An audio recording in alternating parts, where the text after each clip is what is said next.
My brother is planning his wedding on the anniversary of my wife's death, calling her worthless and not worth remembering. But that's not a wise move when the wedding is set to take place at my house. I never thought I'd be the type to share family drama on Reddit, but I suppose when things get bad enough, even the most private person feels the need to vent. So here I am. Maybe this will bring me some clarity, or perhaps it'll just feel good to get it off my chest. I'm a 56-year-old widower dealing with the selfish attitude of my brother, Julian, who is 47. He's nearly a decade younger than me and has always found a way to get what he wants. But this time, he's crossed a line. To give you some background, my wife passed away 3 years ago, and I think about her every day. We were high school sweethearts and were married for 30 years. She was an incredible woman, kind, generous, and hardworking. She built her business from the ground up and invested in some valuable properties early on. When she died, she left everything to me. We didn't have children, so after her passing, my world became very lonely. I was consumed by grief for months, but then I realized I needed to take charge to preserve her legacy. I took over her business and poured my energy into transforming our lakeside summer home into a wedding venue. It's a beautiful place surrounded by nature with tranquil views of the water. My late wife and I always dreamed of turning it into something special, and after she was gone, it became my project, my way of keeping her memory alive while creating something beautiful for others. The venue has become quite popular in our community, and I enjoy managing it. It keeps me busy and connected with people, even though my life is already quite hectic. One tradition I've maintained since she passed is spending the anniversary of her death doing social work. She was a very charitable woman, and I know this would bring peace to her soul. I organize a big meal for the local orphanage and host it at the lakeside house. It's my way of giving back and honoring her memory. She always believed in helping the less fortunate, so this annual event means a lot to me. Now, let me introduce you to my brother, Julian. We've always had a somewhat complicated relationship, not extremely bad, but rather distant. In short, we don't share a warm brotherly bond, but we keep things civil. He was married once in his 20s, but that relationship ended badly. Since then, he's been single until a few years ago, and now he's getting married again. When he got engaged, I was genuinely happy for him despite our differences. Family is family, after all. Our parents are deceased, my wife is gone, and I have no other siblings but him, so he's the only one I can call family. The same is true for him, but sadly, he doesn't seem to understand that. A few months ago, Julian approached me with a request. He asked for help with his wedding and if he could use the lakeside house as the venue. I didn't hesitate and said yes. It's not like he's struggling financially, but it was something very important to him. I thought maybe this would be a way to mend our strained relationship. After all, we're not getting any younger to continue with a cold relationship. Sadly, only I thought that way, he had other plans. Since then, I've been asking him for the wedding date so I could reserve the venue for them and not rent it out to others. But he kept delaying, saying they hadn't decided yet. Then, a week ago, he emailed me the wedding invitation. It listed my house as the venue without even getting my final confirmation. And what's more, the date of his wedding coincided with the anniversary of my wife's death. His email was a display of his arrogant entitlement. After I had categorically told him that November 3rd was reserved for social activities, he still planned his wedding for that day.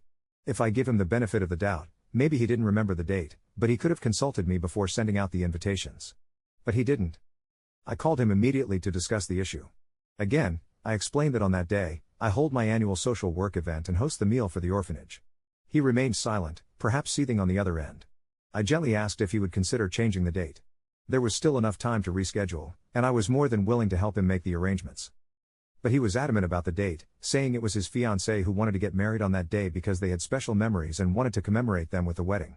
I told him I understood the sentiment, but that day also meant a lot to me. He became furious, saying he had already sent out the invitations and changing the date now would be embarrassing. I was upset by his attitude. I replied that wasn't my problem, I had informed him in advance that November 3rd was booked. Why did he go ahead with that date? If it was truly so important to him, he should have discussed it with me before sending out the invitations. But he acted entitled. That's when everything took an ugly turn.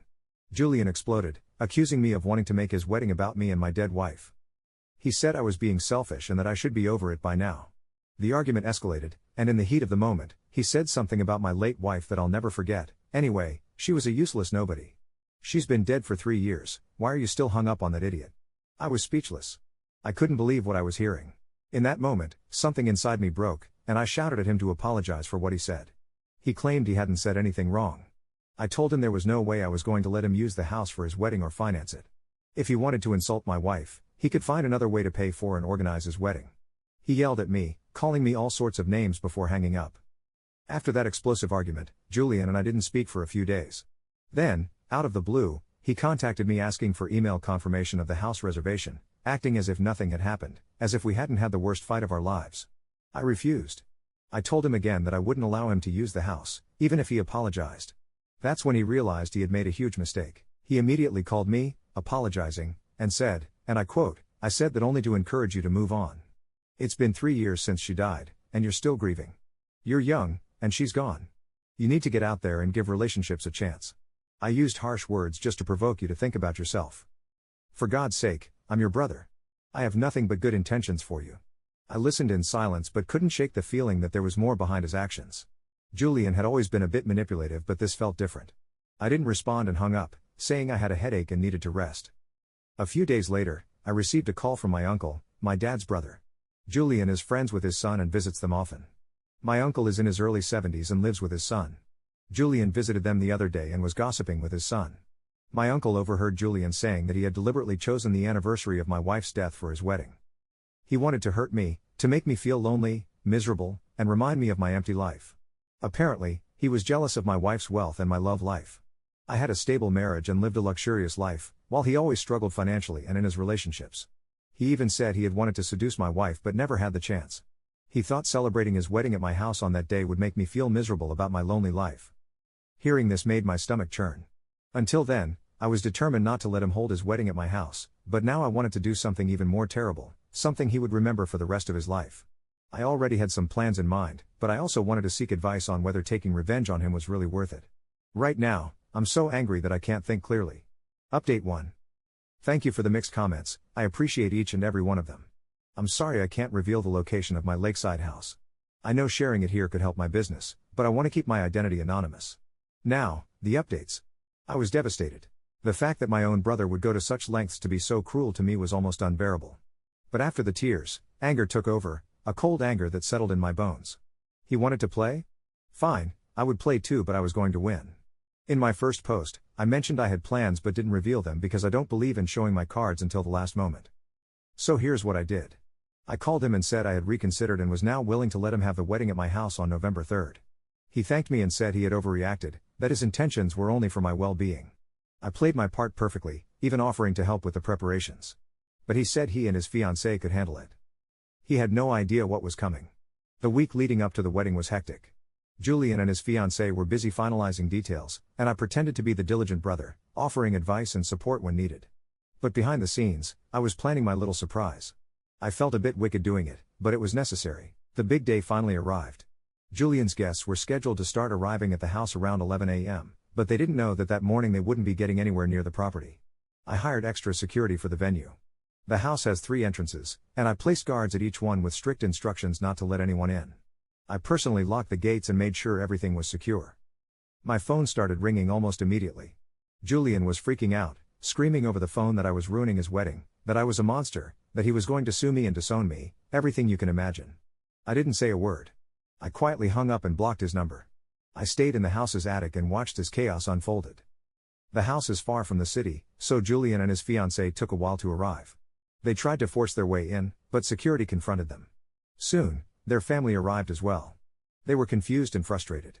Some tried to reason with the guards, but no one got past that gate. Eventually, everyone realized that the wedding wasn't going to happen at the lakeside house. Julian was humiliated. He and his fiancée ended up hastily getting married in a civil ceremony at the town hall the next day, with only their immediate family and 2 of Julian's friends. The grand wedding he had envisioned was completely ruined. But I wasn't finished. After the wedding fiasco, I reached out to Julian's new wife. I sent her an email detailing everything, the fight, how he insulted my late wife, and how he had deliberately planned the wedding on her death anniversary just to hurt me. I didn't hold back. I wanted her to know exactly who she had married. I didn't get a response from her. Maybe she didn't believe me. After all, she had just married Julian, her love. But I'm sure he'll soon show his true colors, and then my email will fit into the story. I don't know how long they'll last, but I wouldn't be surprised if this marriage ends like his first one, in disaster. As for me, I have no regrets. Julian tried to hurt me in the cruelest way. He thought he could break me, but all he did was strengthen my resolve. I'm at peace with my decision. Regarding my social work, I took the children to Dolwood. It was fun. They loved the change. I realized that doing the same party year after year in the same place didn't offer them new experiences. So from now on, I plan to organize different types of activities for the children each year instead of the same meal at the house. Update 2. Sorry for not posting much, but there wasn't anything to update until now. It's been a few months since the wedding disaster, and to say that things have been interesting would be an understatement. I never imagined the consequences of that day would last so long, but Julian's life has taken a turn, and I can't say I'm surprised. After all, Julian practically ceased to exist for me. I've been leading a happy and peaceful life with my business and social work. Let me start from where I left off. Julian had invited some of our distant relatives to the wedding, and they had mixed opinions about my actions. I don't care what they think of me, but some reached out and congratulated me for standing up for myself. From what they told me, it didn't take long before cracks started appearing in his marriage. They've been fighting nonstop since the town hall wedding. Julian and his new wife, let's call her Grace, became the subject of ridicule among their friends. Soon, Julian also showed his true colors, and Grace realized that he wasn't exactly the person she thought he was. Grace wanted to get to the bottom of the issues, and my email with the details played in my favor. She contacted me, requesting a meeting. I agreed. When we met, she first apologized for not responding sooner. She then admitted that it was her mistake to show the email to Julian before reading it carefully. He deleted it immediately from the inbox and trash, and she didn't bother to recover it or investigate further. Obviously, at that time, she trusted her husband more than me. Of course, Julian tried to paint me as the villain to anyone who would listen. He told relatives that I had ruined his wedding out of spite, that I was bitter and couldn't stand to see him happy. Julian had filled Grace's head with all kinds of lies about me, telling her I was egocentric because of my money and that I had always humiliated him for being poor, which wasn't true at all. Given what I did at his wedding, his story was believable to her. But when I told her everything, how he insulted my late wife, how he deliberately chose that date to hurt me, and how he had been manipulative and condescending, Grace fell silent. I could see she was processing everything and perhaps beginning to see the red flags. She told me she had wanted a different wedding date, but Julian insisted on November 3rd. He told her he believed in numerology and that November 3rd was an auspicious day for his water sign. Now, hearing my side of the story, she connected the dots. His obsession with that date had nothing to do with numerology. He did it solely to hurt me. Julian may have fabricated thousands of false stories to make me look like the bad guy, but the truth has a funny way of coming out, doesn't it? Eventually, everyone started to learn what really happened, how Julian had intentionally chosen the anniversary of my wife's death to make me feel miserable, how he had insulted her, and how he tried to manipulate me into financing a wedding designed to hurt me. Once the full story came to light, everyone's opinion of Julian began to change. Suddenly, he was no longer the victim. The biggest blow for Julian, however, came from Grace. It turns out she's been having serious doubts about their marriage. She didn't like that he lied to her about why I canceled the wedding, and it bothered her even more to realize the lengths he was willing to go just to get revenge on me. According to gossip from relatives, Grace has started spending more time away from home, and they've been constantly fighting. Julian, being Julian, refuses to take any responsibility for what happened. He blames me for ruining his marriage and keeps trying to make it seem like I was the one who overreacted. He even came to my house to cause a scene, but I didn't let him in. He screamed that I had manipulated his wife against him and called me a homewrecker trying to steal his woman. I recorded his tantrum and sent it to Grace. She told me she confronted him with the truth, and he snapped, even accusing her of sleeping with me. I know Julian is a crazy warlock and can go to any lengths to make others miserable. I told Grace she needed to keep him under control, and she assured me she would.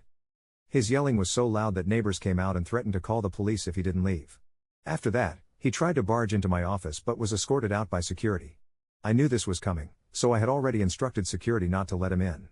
As for Grace, I wouldn't be surprised if she files for divorce sooner rather than later, or at least that's what it seems like.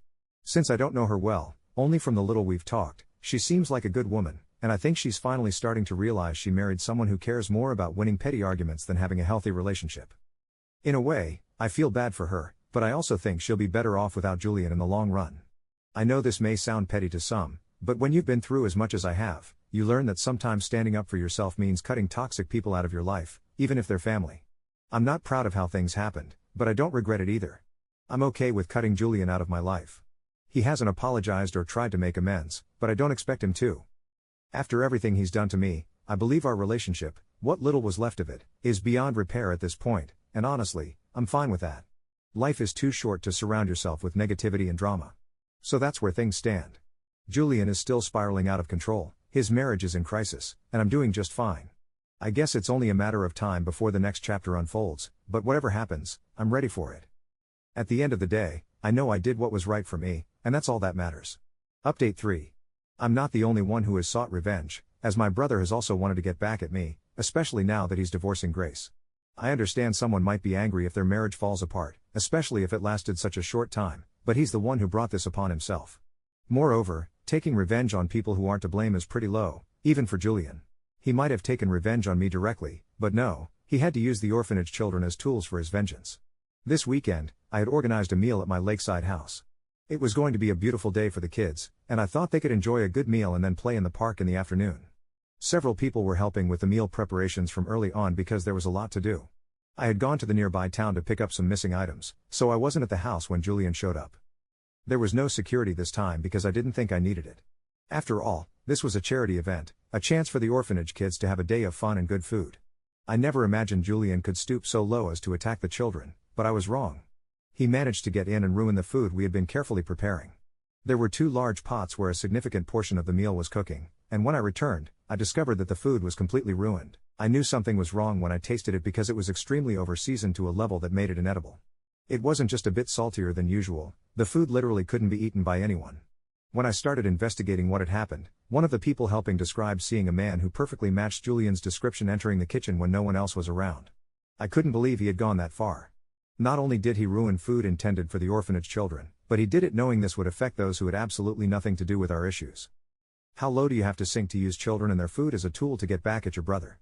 It was an act of pure malice, and it sickens me to think I share the same blood with someone capable of doing something like that. Fortunately, the situation was salvaged. It didn't take more than another trip to town to buy prepared food, although it cost me a good amount of money and added a lot of extra stress. Even so, we managed to save the day, and the kids enjoyed their afternoon in the park, unaware of what had happened. But what Julian did was too low, even for him. After what happened, I decided not to stay silent. We posted photos of the event on social media, and along with the pictures, we also shared what had occurred. I was very clear in sharing the details of the sabotage. And although I could have kept Julian anonymous, I decided it was time people knew who he really was. I provided information about my brother so everyone would know what he had done. Some people told me I should have let it go, that escalating this conflict further would only worsen things between us. And yes, I could have let it be, but honestly, I feel such hatred for Julian right now that it's hard to explain. I can't simply ignore what he did.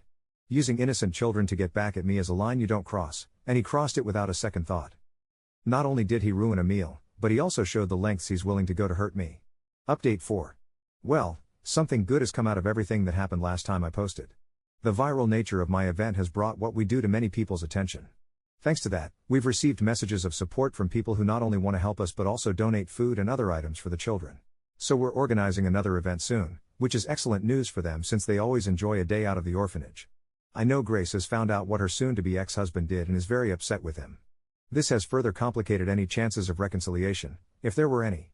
After everything that's happened, it seems that relationship is reaching its inevitable end. On the other hand, my brother has had to hide or delete his social media due to the harassment he's received after exposing what he did. I don't approve of harassment per se, but seeing that many people are pointing him out as the villain in this story must have been a reality check for him. Sometimes people only learn when they see the consequences of their actions reflected in others' eyes. It's ironic to think that Julian tried to mock me for being a lonely man, but in the end, the one who's ending up completely alone is him. Meanwhile, the best part for me is that even though I no longer have blood family around me, I have the children and all the people who are helping me with these events. Now more than ever, I don't feel alone at all, and that's what's most important. Update 5, 6 months later. It's been half a year since my last update, and life has taken some unexpected turns. The dust has settled on the drama with Julian, but the consequences continue to ripple through both our lives. First, Grace and Julian's divorce was finalized 3 months ago. As I predicted, their marriage didn't survive the revelations about Julian's true character. Grace actually reached out to me afterward, and we've developed an unexpected friendship. She's intelligent and kind, qualities Julian never appreciated. She's helped with several of our charity events for the orphanage, bringing her expertise in event planning that has elevated our gatherings significantly.